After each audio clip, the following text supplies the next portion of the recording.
안녕하세요. 유지용입니다. 여러 선생님들 모시고 오늘 재난, 위기, 갈등, 정책, 소통, ESG 이런 주제로 말씀을 드리게 됐습니다. 고민 끝에 두 개 사례를 갖고 와봤어요. 하나는 정책 차원의 위기가 뭘까? 아까 우리 갈등 있지 않습니까? 가장 갈등의 위기로 작년에 시작해서 지금까지 진행형인 의대 정원 갈등, 의정 갈등을 정책 위기라는 차원에서 봤고요. 올 4월, 3월에 제일 힘들었던 게 우리 산불 아닙니까? 전형적인 우리 재난 위기인데 여기에서 우리가 인사이트를 얻을 수 있지 않을까. 그래서 이런 재난 위기와 정책 위기 두 가지를 우리가 한번 되돌아보고 거기서 우리가 시사점을 얻고 그 토대 위에 어떻게 하면 정부가 좀 소통 능력을 좀 더 제고할 수 있을까 말씀을 좀 드려볼까 합니다.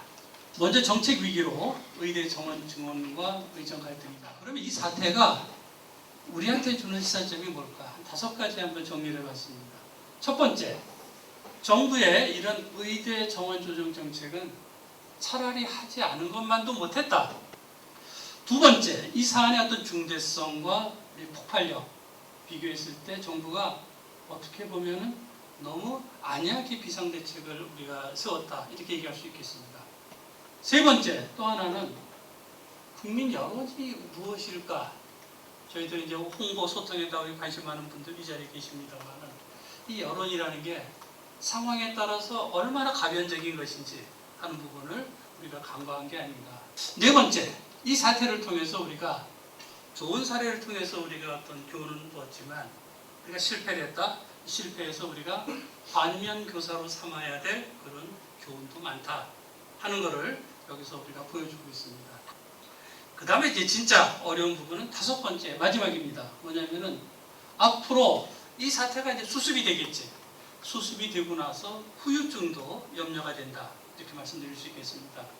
이 사안을 포함해서 우리 관통하는 이런 정부의 어떤 소통 능력 제고를 위해서 그러면 뭘 하면 좋을까 하는 부분에 대해서 제가 6가지 제 생각이자 하나의 문제제기 차원의 어떤 의견을 좀 드립니다. 첫 번째 이런 제안을 드립니다. 뭐냐면은 윤석열 정부의 이런 어떤 아까 의료와 관련된 부분이든 자연재난이든 이런 정책 위기 실패에 대한 철저한 성찰이 필요하겠다. 자, 두 번째, 위기 커뮤니케이션에 대한 기본 인식의 대전환이 필요하다. 세 번째로 장차관의 중요성 부분입니다. 네 번째, 찾아가는 위기 관리 커뮤니케이션 서비스 이런 이야기를 했습니다.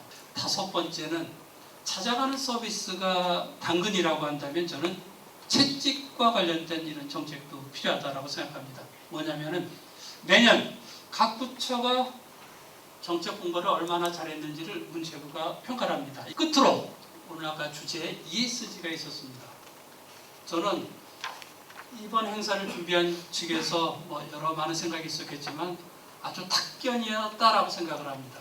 왜 그러냐? 제가 지금 아까 말씀드린 홍보와 ESG 연계입니다.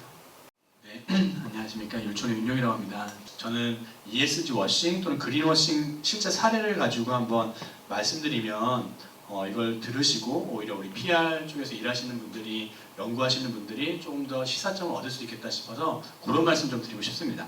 국내 사례 중에서 공정위가 실제로 처벌했던 케이스인데 테슬라 케이스입니다.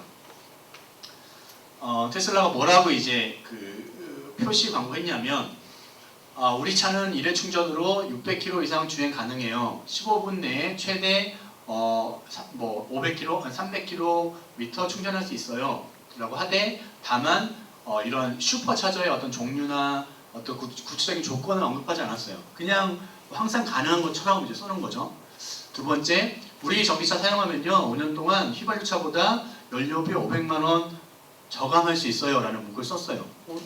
어떤 그 데이터나 근거는 있기 때문에 이 문구를 썼을 텐데 근데 이제 아마 누군가 신고했겠죠. 소비자가 신고했는데 신고한 다음에 공정위가 조사해서 우리가 파악한 팩트, 진실은 뭐냐면 야, 니네가 표시한 주행거리는 니네 자료 제출한 거 보니까 상온에서 주행 가능한 거리에 불과하던데 야, 한국은 사계절이 뚜렷해. 겨울에 10도, 마이너스 10도, 20도인데 그때 주행거리 훨씬 짧아지잖아.